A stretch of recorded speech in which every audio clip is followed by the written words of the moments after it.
Hi, I'm Katie O'Connell with the Milwaukee Journal-Sentinel's Marketing Department. Joining me today, we have Sam and Kurt from the legendary BoDeans. Now, you guys, local band, came from Waukesha, playing at Summerfest. How does it compare to when you're out on the road? Do you prefer a hometown crowd more so? Or? Well, any good crowd is a good crowd, but we don't always get a lot of chance to come back to Milwaukee. We only get a couple of shows here a year tops, and so Summerfest has become a tradition for us.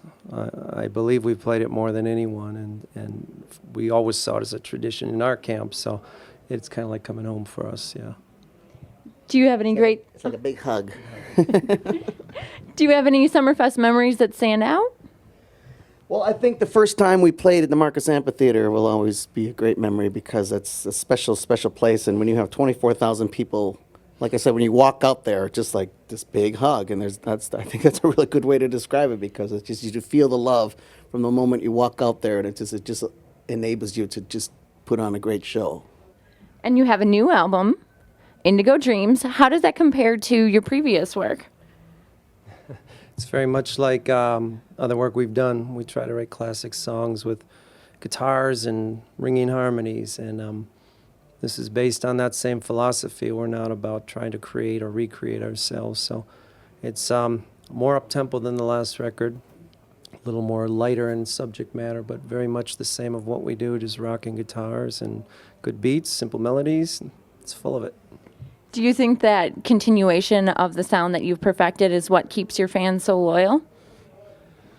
We don't really speculate. I think that's a good guess.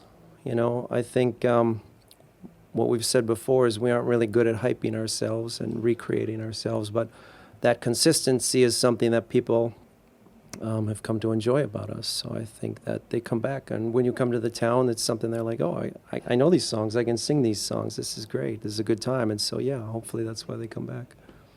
All right.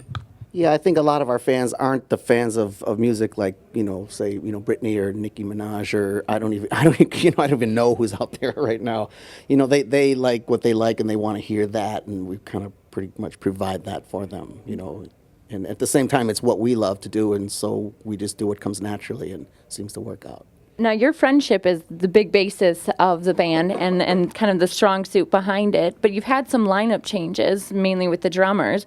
How do you think the lineup changes maybe changes the tone of the band or the sound that it produces? Well, it certainly does to, limited degrees. Like tonight, for instance, we're playing with a drummer that I've never played with ever before, not once, So, but that's just kind of how it goes in this business. We've had to do what we've had to do to survive, and we've been lucky enough to find good people who seem to fit in. We find somebody who's familiar with our music and also has a talent to be on stage with us, and so we make it work somehow.